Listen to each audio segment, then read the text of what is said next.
I realized that I want to have more time. I want to feel like my life has breathing room and space in it. And the biggest thing which stands between me and that goal is the temptation to scroll. Social media and all of those things that fall into the category of endless scrolling temptations. It's not necessarily just social media.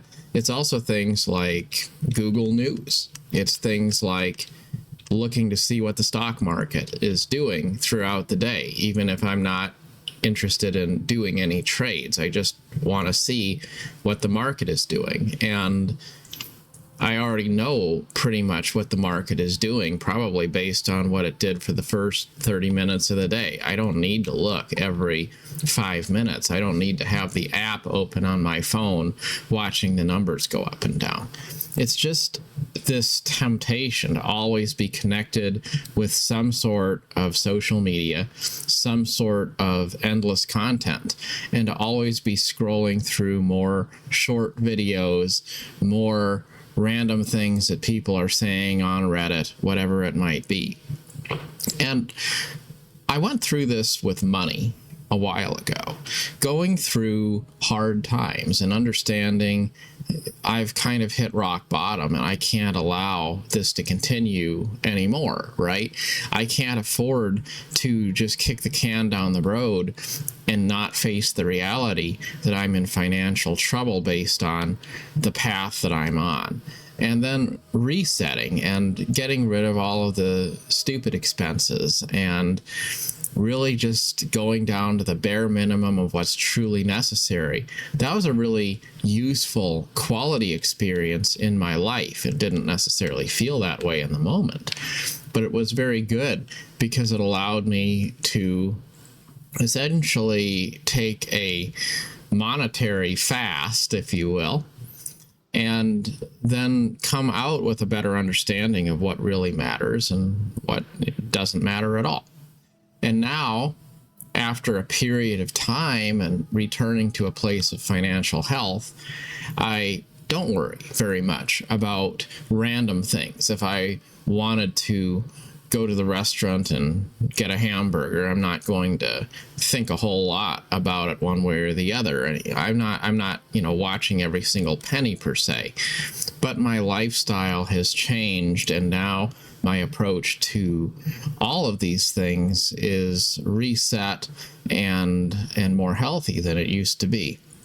So I think sometimes when we talk about taking a break from something or taking a fast, if you will, it's not about saying, well, I'm never going to do this or that thing again. It's more about saying I'm going to break a habit and I'm going to stop doing something until my behaviors change. And then when those behaviors change and the temptation is gone and I've organically changed, then at that point, then you just you phase out of that period of worrying too much about it and thinking too much about it, and you just live your life, but you have come out on the other side of it. So I think that's kind of the goal I have in terms of getting over the scrolling addiction, if you will. And interestingly, I am going to say that I'm addicted to scrolling through things, but the reality is I'm sure I'm not any more addicted to it than the average millennial. We have become so addicted to being connected that we've lost the actual things which really create genuine connections in life. We've started to treat everything as disposable. Everything has to be super interesting, and it has to be something you can contain in a 30-second soundbite or a clickbait title that you can read through in a minute or so. And if it's not clickbait and short form content, then we just lose interest, and we miss out on things. We miss out on quality relationships because we're just swiping. We miss out on quality immersive things like reading that 1,000-page novel, because it's so much easier just to browse the Google News feed and then go watch some more short videos on YouTube. And I don't know why. This morning, I woke up a bit early, and I was dreaming about 9/11. I guess kind of reminiscing in my sleep. It was one of those things where you're kind of half awake, half asleep, I guess. So you're thinking about things, but it's more of a dream than it is a waking moment. But anyways, I just woke up with all of this on my mind, and I was thinking about how long ago 9/11 was. And for me, in many ways, it was the start of my life, the start of my adult life, the start of the time of my life where I thought about the things going on in the world, where I had a sense of interest and maybe understanding of politics. And it was that moment when I guess I moved away from just being a child and started to think about the broader world in a different way. And I would have just been becoming a teenager around that time. So that was 24 years ago, right? Somewhere in there. And I think about how so many young men went into the military around that time, and they served, and some of them came back better men, and some of them came back broken men, and some of them didn't come back at all. And I think it's interesting how we look at these things that you can do with your life. You could go serve your country, and that seems like such a noble thing. But is it really noble for the person who now lives with some sort of PTSD and doesn't have a normal life anymore? Is it worth it for the people who spent their life serving something which ultimately didn't really necessarily make the world a better place? It's completely debatable whether the people who died somewhere in Iraq or Afghanistan did so to make our country better, or if it was just sort of a pointless thing. When you look at it big picture, it's pretty hard to say that people who died for those things really died for anything other than being NPCs on a game chessboard for some elite people's civilization playthrough. Maybe the things that we do, the sacrifices that we make, are worth it in the great scheme of things. But the reality is, for every person who says that you dying on a battlefield was noble or made the world better, there's someone else who's going to say it was for nothing.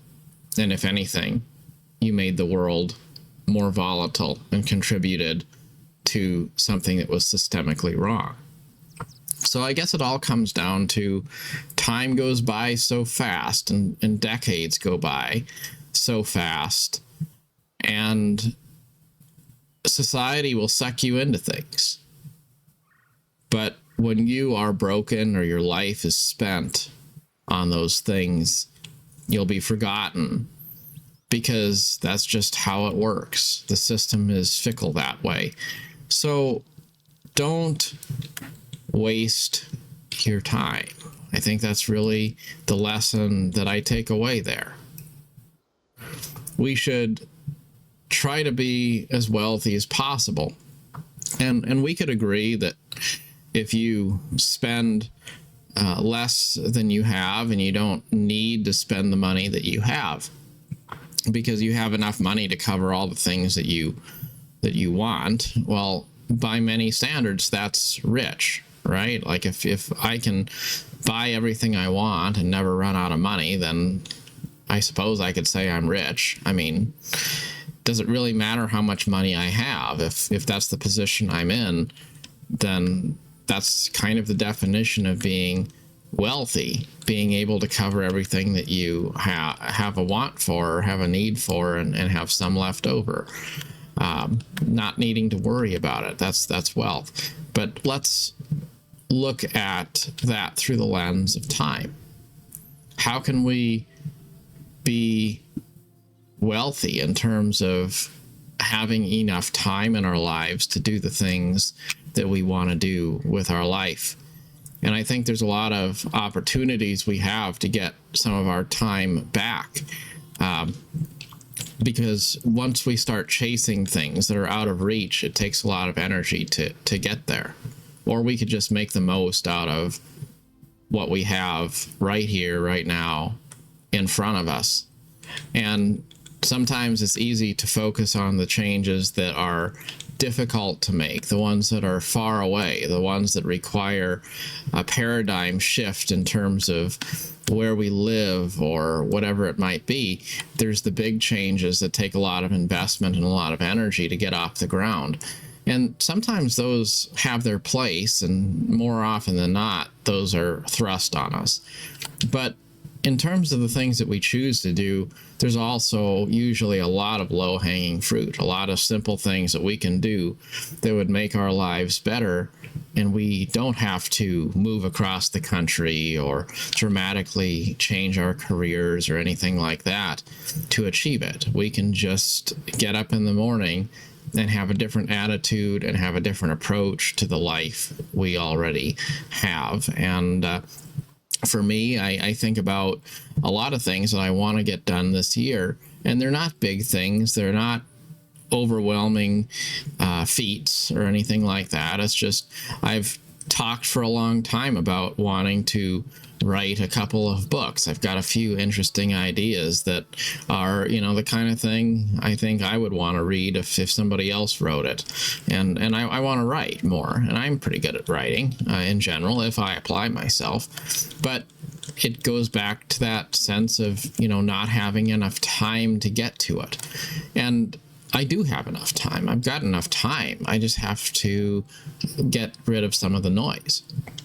So spending more time doing projects like that, working my way through the Steam backlog of games that I have that I want to play through, but never actually got even close to finishing. I want to play through them. I want to be able to say, I played all of the big titles that were in my Steam library. I don't want to get to the end of my life and say, I never managed to finish playing Skyrim or The Witcher or whatever it is. Like you have your whole life to do things and you never found time to do a couple basic things that don't even really require that much time. Because why? Because I was too busy scrolling through Google News one more time or checking the YouTube recommended video list for another hour to see what kind of random things I can watch. There's a saying, one for feed, one for seed, one for fallow, and that's referring to crop rotation in agriculture. Traditionally, the general idea is if you want to be successful in your farming, you need to spend some time letting your fields rest. You need to spend some time growing the crops that you eat and which you will use to feed your livestock. And then spend the last third of your time growing the crops which you will sell for profit. So it's all about dividing your property, in that case, into thirds. A third for yourself, a third for profit, a third just for rest. And when we talk about how we structure our day, in many ways, that's how it works. You spend ideally a third of your life doing your general vocations, going to work and stuff like that. You spend a third of your time resting, probably sleeping or something like that. And then you spend a third of your time doing the things which benefit you and your own personal interests in between. And that's a well-balanced life. But too often what we tend to do is we say, well, which one is best? Should I step away from the world and not be involved at all in anything? Should I live for my own personal pursuits only? Should I live just for my career? And it really shouldn't be about that. It should be about balance between all of those things, and understanding that it's not about which one is best. It's about finding harmony between all three of them. But to get more granular, when we start talking about, that I guess that 1/3 of your life, when you aren't at work, when you aren't sleeping, when you are just pursuing your personal interests, well, maybe that's the most important third that there is, because in many ways, the other 2/3 are there to support that last 1/3. And if you don't know what that last 1/3 is going to be about, then it really makes the other parts feel hollow and pointless. Because why are you going to work hard and spend a third of your life sleeping so that you can have the energy to do it if you don't have any end goal in mind, if you don't have anything that you're trying to accomplish as a result? You could have all the money in the world, and if you don't have any idea what you want to do with it, then what's the point, right? And so for me, it all comes back to giving myself a rest from a lot of those things which feel like they rob me of the opportunity to make a conscious, willful, and deliberate use of my time. And I've also thought about things like getting up early in the morning. It helps a lot, because we get up and we think, oh, well, I'm going to get up early, just as well, I guess I'll get up early on a work day so that I go to work, because I have to get up in time to work my shift or whatever. And we have this attitude that I guess that part of our life where we go to work is not really ours. And so we just try to, fast forward through that so that we can get to the good part.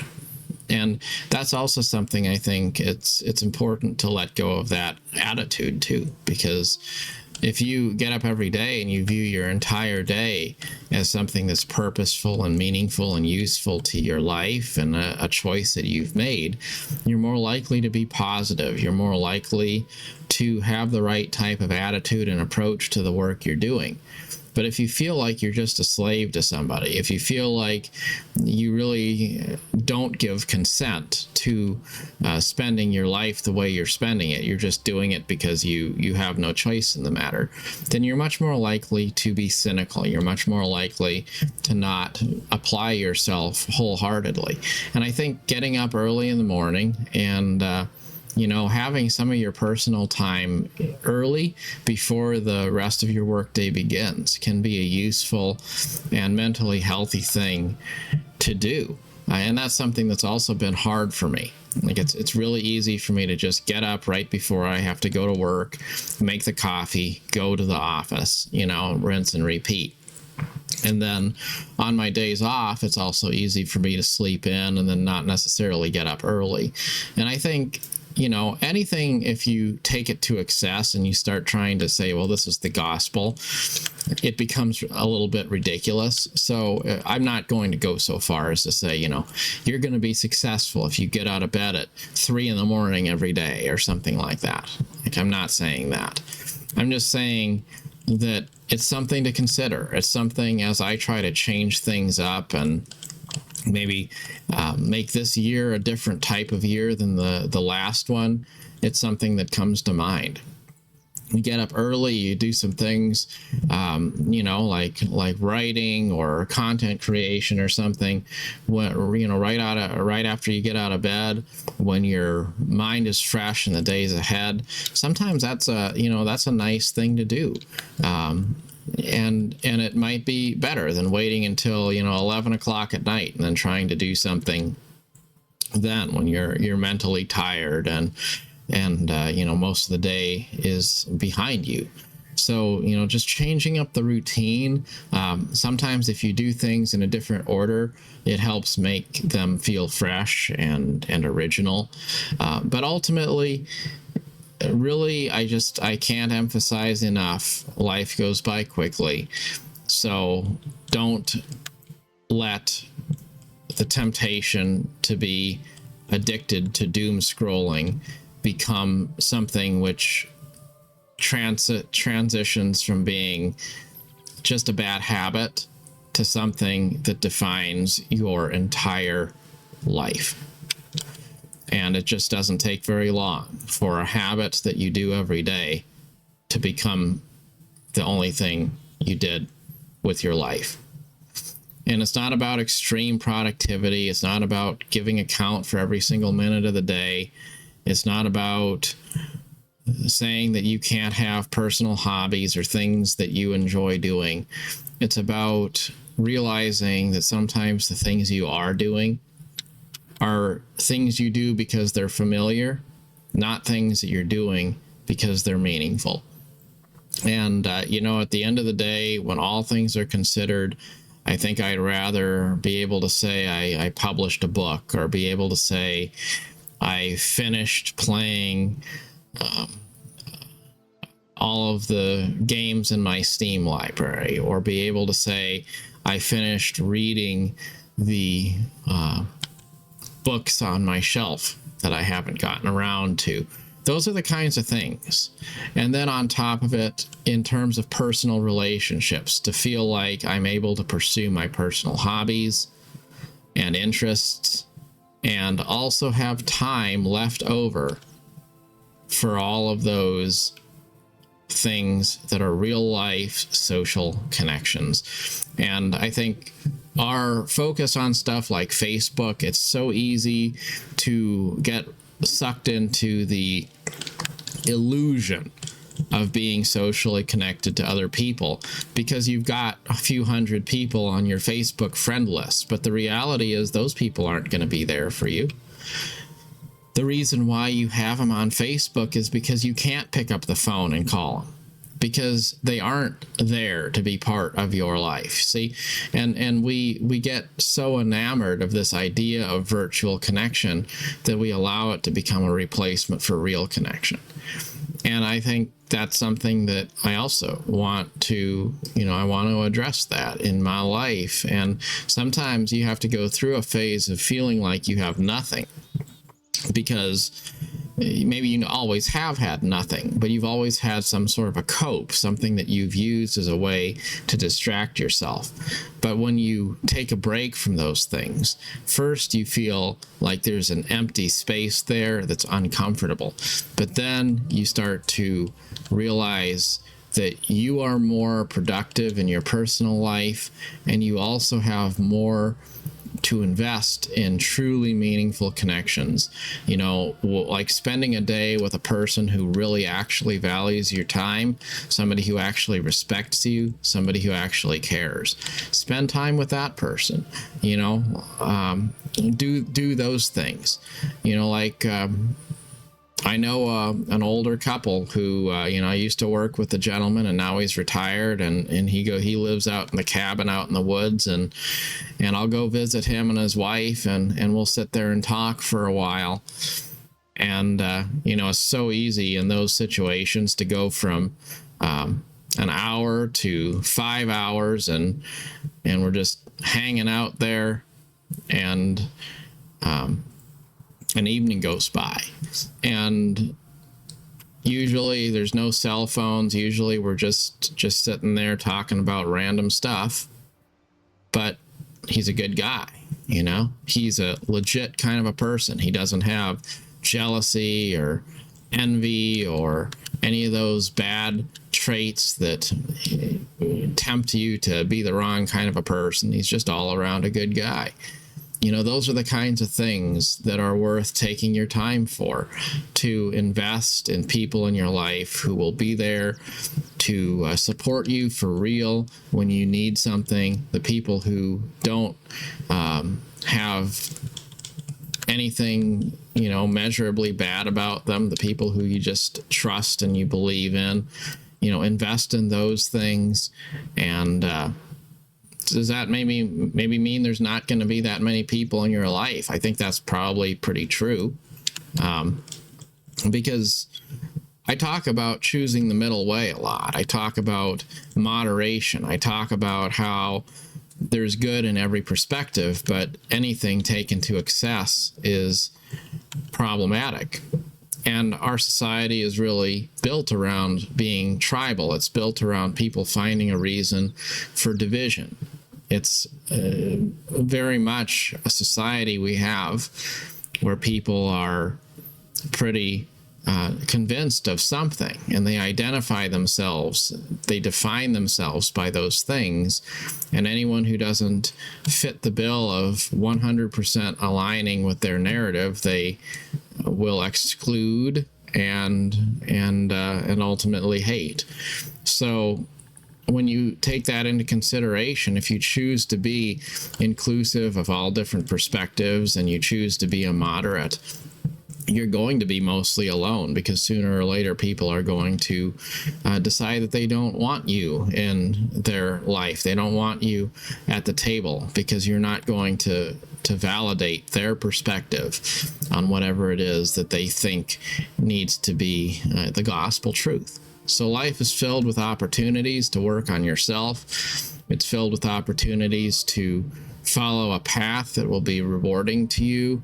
It's filled with opportunities to do things that are interesting, and occasionally it provides the opportunity to be able to spend time with people who are respectful and commendable and positive contributors to bettering you as a person. When we get rid of a lot of the noise, we have a lot more time to focus on those things that really matter. And I think the more you disconnect, the more you realize that a lot of the things that were really addicting were also the things that were keeping you from being able to grow as a person. Like, that's one reason why I don't drink. I don't engage in any substance use. And that's not because I'm opposed to it. I don't believe that it's wrong for somebody to engage in some sort of substance use. The reason I don't is because it's something which keeps you from living your life with your eyes wide open. It's something which creates a coping mechanism that maybe gives you the illusion of something which doesn't exist. The illusion of peace and happiness when your life actually doesn't have those things. And the temptation to be so busy gazing into the mirror of desire that you forget to live.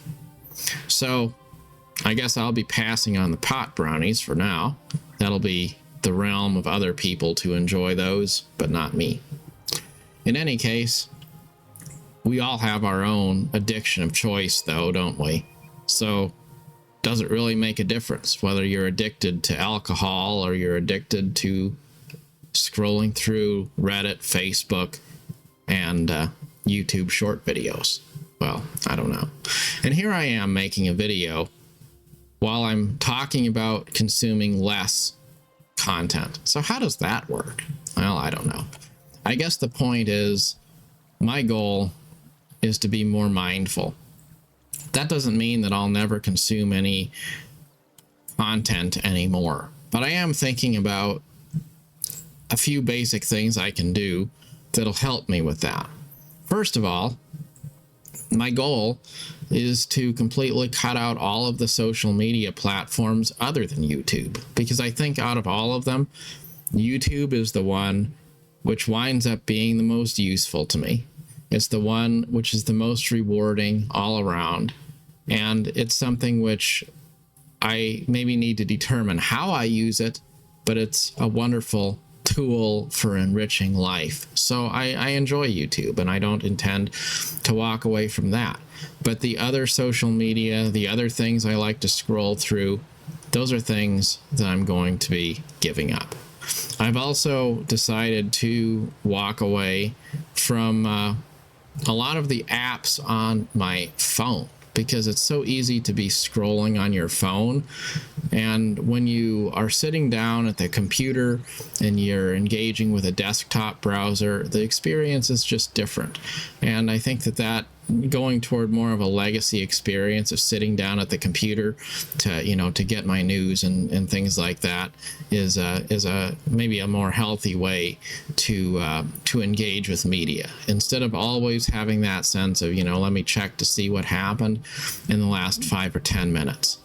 So that's something I've been thinking about. And then I've been thinking about, maybe kind of having a moratorium on my days off. Maybe even my evenings, to say, YouTube videos and all of those things which are fun to watch. Those are things that I will, I'll be mindful about. When do I want to have a session, sit down, and actually, consume content. Maybe I like to listen to some YouTubers while I'm going for a walk in the evening or something like that, and I intend I'll continue to do that, but I'll do it in a more mindful way.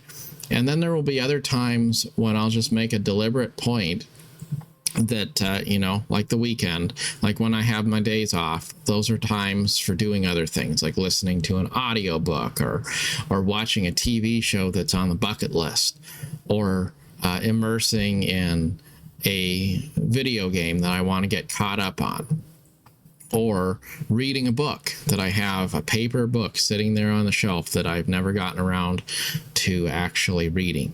Those are the kinds of things. And, one thing, I guess I'll close with this. It's much easier said than done, but it's something that puts into perspective maybe how we should live our life. Before you do anything, you should give consent to it. You should say, this is what I want to do next with my time. Not just being on autopilot, not just saying, well, we'll just let it be whatever it is. Instead of that, start saying, I'm always going to know before I do it what I'm going to do next. And if you do that, then chances are you'll make the right decisions, because you're going to make conscious choices, and you're going to give consent to the way you spend your life. No matter how you choose to slice the pie, as always, good luck with your adventure. And as always, thanks so much for listening. Till next time.